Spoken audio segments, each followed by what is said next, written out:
ఓం శ్రీ సరస్వతి నమః. ఓం శ్రీ గురుభ్యో నమః. భక్త మహాశయులందరికీ ముఖ్యంగా ఈ వీడియోలో తెలియజేయనగా ఈ యొక్క విశ్వావసునామ సంవత్సరం మొట్టమొదటి సంపూర్ణ చంద్రగ్రహణం సెప్టెంబర్ 7వ తారీఖు ఆదివారం రాత్రి సంభవిస్తుంది. కాబట్టి ఈ గ్రహణం గురించి పూర్తి వివరాలు మీకు తెలియబోతుంది. సెప్టెంబర్ 7వ తారీఖు ఆదివారం రాత్రి 9:50 సంపూర్ణ చంద్రగ్రహణం స్పర్శకాలం ప్రారంభమవుతుంది. ఈ యొక్క చంద్రగ్రహణం మొత్తం కూడా రాత్రి 1:31 వరకు పట్టు ఉంటుంది.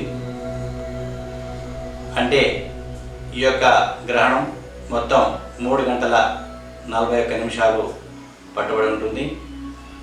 ముఖ్యంగా ఈ యొక్క చంద్రగ్రహణం స్పర్శకాలం రాత్రి ఆదివారం నాడు 9:50 ప్రారంభమవుతుంది. గ్రహణం యొక్క మధ్యకాలం వచ్చేసి రాత్రి 11:41.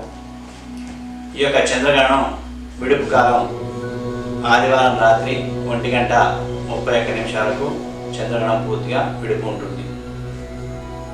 అయితే ఈ యొక్క చంద్రగ్రహణం కుంభరాశిలో శతభిష నక్షత్రం పూర్వభద్ర నక్షత్రంలో సంభవిస్తుంది. కాబట్టి ముఖ్యంగా శతభిష నక్షత్రంలో జన్మించిన వారు, పూర్వభద్ర నక్షత్రంలో జన్మించిన వారు, జన్మ నక్షత్రం తెలియకుండా కుంభరాశిలో ఉన్నటువంటి పేర్లు కలిగిన వాళ్ళు ఈ యొక్క చంద్రగ్రహణాన్ని వీక్షించరాదు, అంటే చూడకూడదు. తర్వాత కుంభరాశిలో ఉన్నవాళ్ళు మరియు శతభిష నక్షత్రం పూర్వభద్ర నక్షత్రం వారు గ్రహణం తెల్లవారే అంటే 8వ తారీఖు సోమవారం రోజున యథావిధిగా శాంతి జరిపించుకోవాలి. అంటే చంద్రగ్రహణానికి సంబంధించినటువంటి దానాలు ఉంటాయి.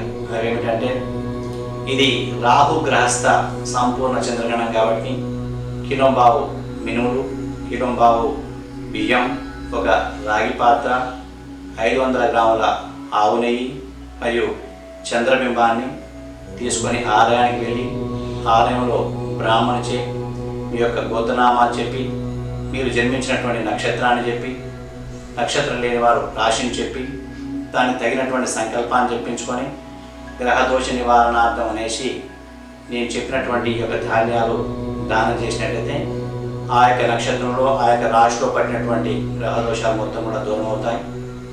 ఆయుర ఆరోగ్యాలు కూడా సంభవిస్తాయి.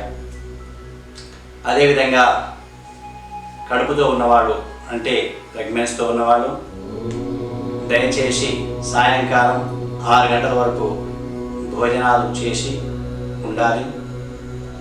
రాత్రి 8:30-9 నుండి వారు సరిగ్గా స్ట్రైట్గా ఎటు తిరగకుండా పడుకొని జాగ్రత్తలు తీసుకోవాలి. నిద్రపోకూడదు, కళ్ళు మూసుకోకూడదు. ఈ యొక్క జాగ్రత్తలు తప్పకుండా పాటించాలి. అదేవిధంగా గర్భిణీ స్త్రీలు తెల్లవారిన తర్వాత గ్రహణశూల ఉంటుంది కాబట్టి సోమవారం రోజున మధ్యాహ్నం 12 గంటల వరకు సూర్యోదయం చూడకుండా ఇంట్లోనే ఉండాలి. మరియు బరువులు ఎత్తకూడదు. తగిన జాగ్రత్తలు తీసుకొని ఉండవలసిందిగా మనవి. ఓం శ్రీమాత్రే నమః.